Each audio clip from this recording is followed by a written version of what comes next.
Assalamualaikum warahmatullahi wabarakatuh. Ada 5 perkara yang mengakibatkan 5 bencana. Mari kita bahas di channel YouTube Ika Intisari Kreator.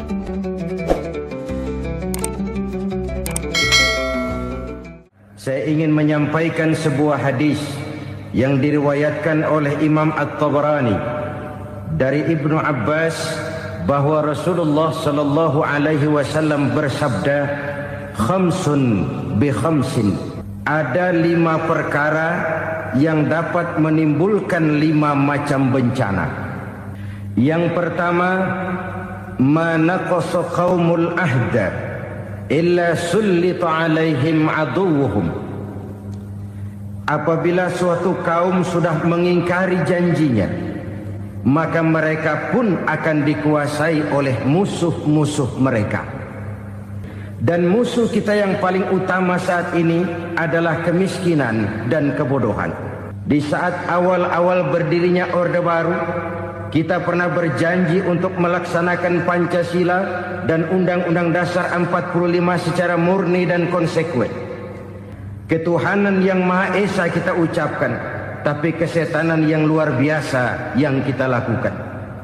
Kemanusiaan yang adil dan beradab yang kita dengungkan, tetapi kemanusiaan zalim dan biadab yang kita praktekkan. Hampir setiap pejabat pada posisi-posisi kunci, di awal-awal ia memangku jabatan itu, biasanya ia mengucapkan sumpah dengan lafaz demi Allah, bahwa dalam melaksanakan jabatan ini saya tidak akan menerima hadiah atau pemberian dalam bentuk apapun. Itu pada permulaannya.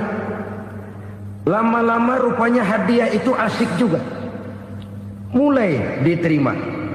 Lama-lama dirasa kurang, mulai menagih. Dan akhirnya terjadilah praktek yang disebut suap menyuap, semir menyemir, dan lain sebagainya. Kalau ini sudah menjadi kenyataan, bagaimana kita mau menegakkan pemerintah yang bersih dan berwibawa? Undang-Undang Dasar 45 menyatakan bahwa bumi, air, dan seluruh kekayaan negara dikelola oleh negara bagi sebesar-besar kemakmuran rakyat. Yang terjadi adalah bahwa kita merasa mewakili rakyat untuk menikmati harta dan kekayaan negara, sehingga rakyat banyak tidak bisa ikut menikmatinya. Menumpuklah harta itu sehingga terjadilah pepatah, gunung ditimbun, sumur digali. Yang kaya semakin kaya, yang miskin semakin terpuruk. Sehingga pada akhirnya jabatan pun mengalami tender. Sudah menjadi rahasia umum, orang mau jadi lurah mesti mengeluarkan uang, mau jadi camat mesti mengeluarkan uang, mau jadi wali kota, bupati, bahkan gubernur, itu ada pasarannya. Kalau orang memperoleh suatu jabatan karena banyak mengeluarkan uang, maka langkah pertama yang dia lakukan setelah memangku jabatan itu ialah bagaimana uang bisa kembali, bagaimana modal bisa pulang. Kemudian kalau ada proyek-proyek besar, pertanyaannya ialah bukan apakah proyek ini bermanfaat bagi rakyat, apakah proyek ini layak untuk diteruskan, tetapi yang jadi pertanyaan paling utama ialah bagian saya berapa duit dari proyek ini. Kita ingkar dengan janji. Kita berkata kita bekerja untuk kepentingan rakyat, tapi kita tidak pernah mengenal rakyat itu. Apabila suatu kaum sudah mengingkari janji, maka mereka akan dikuasai oleh musuh-musuh mereka.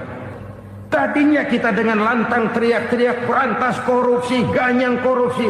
Pada waktu kita belum mendapat kesempatan. Setelah kita naik punya kesempatan, rupanya korupsi enak juga dirasa. Terjadi pergeseran nilai, orang luntur, kehilangan idealisme awal. Lalu untuk menghibur diri, menutup kesalahan, kita gunakanlah pepatah bahwa tidak ada gading yang tak retak. Kita berjanji untuk menegakkan pemerintah yang bersih dan berwibawa. Namun dalam kenyataannya, itu tidak kita laksanakan dengan sebagaimana mestinya. Memang kalau zaman sedang susah, biasanya kambing hitam laris, tukang kompor gentayangan. Yang kedua kata Nabi, wa ma hakamu bighairi ma anzalallah. Apabila hukum yang diterapkan sudah tidak lagi bersumber dari hukum Allah, illa fasha fihimul faqru, maka akan bertebaranlah kemiskinan di mana-mana. Apabila hukum sudah diatur menurut kepentingan, apabila hukum sudah tidak lagi ditegakkan secara adil, maka kemiskinan merambah di mana-mana. Hukum diatur menurut selera orang yang sedang berkuasa, maka yang benar bisa jadi salah, yang salah bisa jadi benar.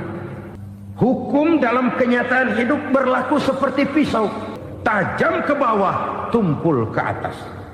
Apabila hukum yang diterapkan sudah menyimpang dari keadilan yang diajarkan Allah, fasyafihimul fakru, bertebaranlah kemiskinan. Kemiskinan moral, rakyat nggak percaya lagi sama pejabat. Penataran yang menghabiskan biaya miliaran itu melahirkan pejabat-pejabat korup. Ternyata rakyat selama ini cuma dialamatkan, cuma dijadikan adres. Rakyat yang tidak banyak ngerti persoalan ini harus menanggung hidup ini begini berat, harus menanggung beban hidup ini begini tinggi, daya beli semakin lemah. Kita sepakat ini negara-negara hukum, dan di hadapan hukum semua manusia itu sama. Itu prinsip yang diajarkan Allah. Al-musawat bainan nas fi takalifil ahkam. Semua manusia sama dalam berhadapan dekat dengan hukum Allah Subhanahu wa taala. Penyebab bencana yang ketiga dikatakan oleh baginda Nabi, wala dhaharat fihimul fahishatu illa fasha fihimul maut. Apabila kekejian telah merajalela, maka maut bertebaran di mana-mana. Lahirlah teori mafia. Siapa yang kuat dia yang berkuasa, siapa yang lemah dia menjadi mangsa. Demikianlah mafia-mafia ini bermunculan di mana-mana. Di pengadilan terkenallah mafia pengadilan. Hukum bisa dibeli, hukum bisa dipesan menurut kebutuhan sponsor. Mafia peradilan, mafia politik, mafia ekonomi, bahkan mafia agama yang menggunakan agama sebagai kedok, menggunakan agama sebagai dalih, menggunakan agama sebagai topeng untuk melancarkan maksud-maksud politiknya pun tidak tertutup kemungkinan. Kita selama ini kalau mendengar maksiat, itu yang terbayang cuma judi, mabuk, zina. Iya itu maksiat. Tapi korupsi, kolusi, nepotisme itu juga maksiat dalam bentuk lain. Yang keempat, penyebab bencana menurut baginda Rasul, wala tukhfiful mikyala illa muni'un nabat. Apabila timbangan sudah dicurangi, maka tercegahlah tumbuh-tumbuhan. Apabila timbangan sudah mulai curang, maka terjadilah musim paceklik. Apabila bisnis sudah bergaya mafia tadi itu, kecurangan-kecurangan terjadi, tender di balik pintu, yang dimenangkan cuma kelompok-kelompok yang bisa memberikan presentasi yang besar, muni'un nabat, terjadilah paceklik. Kalau timbangan sudah mulai curang, pengusaha sudah nggak mau jujur, apa nggak bikin perut jadi mual. Begitu rakyat antri sembako pingsan nggak dapat beras, sementara beras ditumpuk-tumpuk sampai membusuk. Kemana hati nuraninya? Kemana akal pikirannya? Kemana mereka yang berbuat atas nama rakyat tapi melihat rakyat susah tidak tergerak hatinya? Dan jangan lupa, rakyat yang nggak ngomong itu, rakyat yang nggak bersuara itu, batinnya menjerit, jeritannya menggoncang aras, dan itu didengar Allah.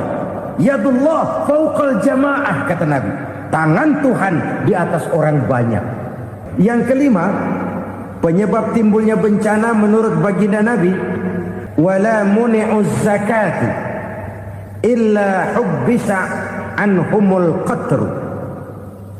apabila zakat enggan dibayar, maka tercegahlah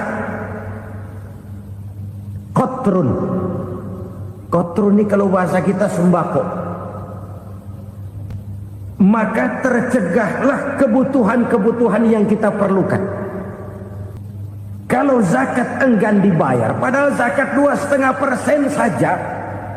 Kalau zakat saja enggan, bagaimana pula yang namanya sedekah, bagaimana pula yang namanya infak, bagaimana pula yang namanya santunan, bantuan. Nah, fungsi zakat menjembatani dari sisi sosial. Dari sisi pribadi, Nabi berpesan, zakku amwalakum bizzakat.